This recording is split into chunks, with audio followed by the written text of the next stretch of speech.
Leila relató con la voz temblorosa y en medio de un paraje boscoso cercano a un camino solitario, que había descubierto a su padre Kenan desplomado en el suelo, incapaz de reaccionar.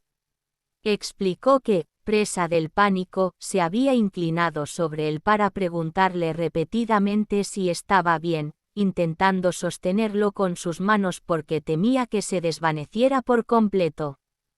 Contó que, al verlo inmóvil y debilitado, decidió llamar como fiscal para solicitar urgentemente una ambulancia, convencida de que su padre corría un peligro real y que cada segundo era decisivo. Mencionó que su objetivo era evitar una tragedia, puesto que él parecía sufrir un problema cardíaco que podía empeorar de manera fulminante. Señaló que, ante la demora de los servicios de emergencia, Kenan, un hombre que se encontraba cerca del lugar, la ayudó a levantar al enfermo. Ambos, con esfuerzo y preocupación, trasladaron a la víctima hasta un vehículo para dirigirse cuanto antes a un hospital, convencidos de que esperar podía poner en riesgo su vida. Ella afirmó que, durante ese trayecto, no dejó de implorarle a su padre que resistiera y se mantuviera consciente, porque el miedo a perderlo la abrumaba. Comentó que, al llegar al centro médico, pidió auxilio al personal de urgencias, informó que el hombre estaba desmayado y suplicó que lo atendieran inmediatamente, mientras trataba de contener su angustia. A continuación, relató que Kenan permaneció junto a ella en la sala del hospital para intentar calmarla, asegurándole que todo saldría bien. Indicó que varios familiares, al enterarse de lo ocurrido, comenzaron a llamar desesperados para saber qué había pasado, preguntándose si el hombre había sido víctima de un accidente o de una agresión. Explicó que el médico, tras examinarlo, comunicó que Kenan no había sufrido un infarto, sino una deshidratación severa que había alterado los niveles internos de su organismo, sin ningún tipo de lesión ni señal de violencia. Añadió que el doctor informó que habían conectado al paciente a un suero y que solo necesitaba reposo para recuperarse. Leila también comentó que Kenan recibió llamadas de su entorno laboral, ya que nadie había podido contactarlo durante el día y se encontraba bajo presión por ausentarse de sus obligaciones.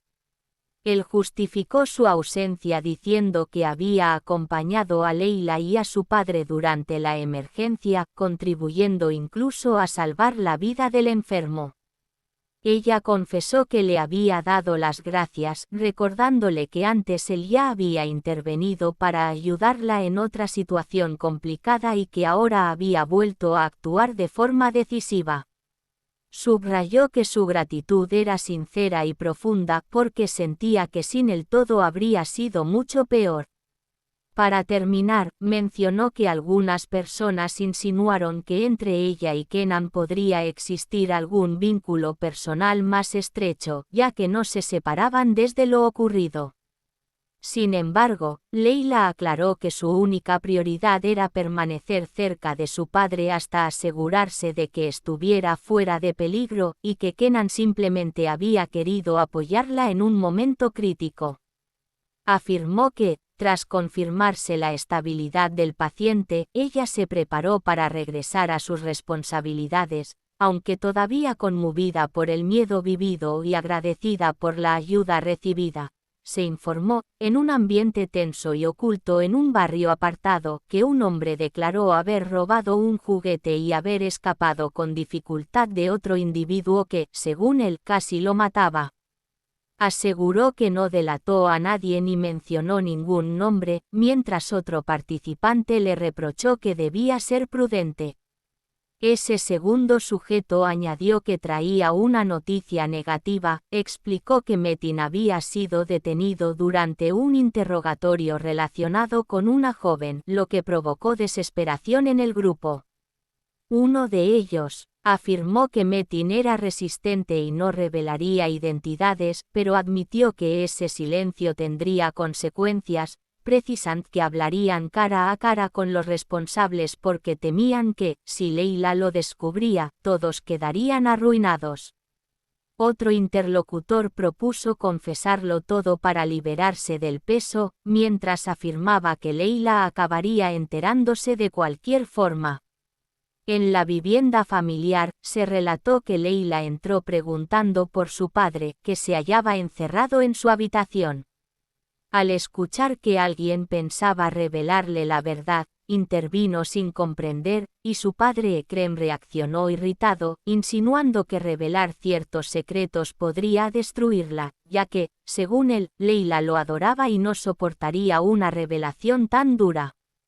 El hombre le ordenó descansar y aseguró que jamás permitiría escuchar algo semejante, insistiendo en que semejante verdad podría conducirla incluso al suicidio. En ese hogar tenso, apareció la madre, fingiendo calma y atribuyendo las preocupaciones del padre a simples delirios protectores. Leila, confundida, insistió en hablar, diciendo que era momento de enfrentar asuntos pendientes, entre ellos una deuda misteriosa que involucraba individuos desconocidos. Se comunicó que, en una conversación privada, Leila interrogó a Ekrem sobre su comportamiento extraño después de salir de casa enfurecido y ser visto deambulando en un bosque como si huyera de algo. Él confesó que sintió un miedo extremo creyendo que moriría solo en aquel paraje, pero evitó dar explicaciones. Le pidió que, si él faltaba, cuidara de su madre y de su hermano, afirmando que podría desaparecer en cualquier momento. Leila, aún llorando por el pánico vivido tras hallarlo desplomado y llevarlo al hospital, le suplicó que no ocultara información, asegurando que era su hija y merecía la verdad. Ekrem juró que no escondía nada, aunque su actitud revelaba lo contrario. En otro lugar, dos hombres discutieron sobre un incendio en un orfanato y sobre ciertos criminales que, según ellos, estaban molestos con Kenan. Uno afirmó conocer bien a Kenan y aseguró que él nunca renunciaría a su lucha, lo que ponía en peligro su vida. Declaró que, si los delincuentes actuaban primero, podrían asesinarlo, por lo que decidieron adelantarse y encontrar a los responsables usando un número telefónico sospechoso. El compañero se negó a participar en un asesinato, recordando que era fiscal adjunto y no podía involucrarse en actos ilegales. Sin embargo, el otro le recordó que los enemigos eran individuos peligrosos y que, si no colaboraban, todos, incluido Kenan y su familia, podrían morir, obligándolo a escoger entre intervenir o enfrentar una tragedia inevitable. En la casa de Leila, se comentó que la madre propuso invitar a Kenan a una cena para agradecerle por haber salvado la vida de Ekrem, ya que sin él, la situación habría terminado de forma fatal.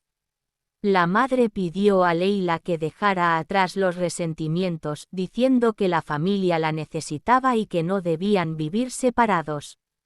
Ekrem, al escuchar la propuesta, reveló que mantener cerca a Leila serviría para controlar la información, ya que mientras ella permaneciera próxima, ellos podrían enterarse de todo lo que investigaba, mostrando claras intenciones de manipulación. Luego, en otro escenario, una amiga preguntó a Leila por la salud de Ekrem y escuchó que había sido hallado en un bosque al borde de un colapso y que Kenan lo cargó hasta el hospital, evitando su muerte. Esa amiga confesó que le alegraba que Leila hubiera sentido compañía después de tanto tiempo sola, sugiriendo incluso que Kenan estaba enamorado de ella y que Leila temía entregarse emocionalmente. Finalmente, en un café elegante de la ciudad, otra escena relató que Yasemin se reunió con Murat, quien intentó justificar un mensaje atrevido en el que le pidió visitar su casa. Ella lo acusó de ser grosero, y él respondió que solo había sido directo, argumentando que, según él, entre un hombre y una mujer la atracción física era inevitable. Murat afirmó que la mayoría de los hombres deseaban acostarse con sus amigas mujeres y defendió esta idea como una verdad biológica, mientras Yasemin lo escuchaba indignada. En ese intercambio incómodo, él brindó irónicamente, mostrando una actitud arrogante y segura, mientras la tensión emocional crecía y la conversación reflejaba la desconfianza, el deseo, el miedo y los secretos que atravesaban a todos los involucrados en aquella red oscura de mentiras, amenazas y pasiones.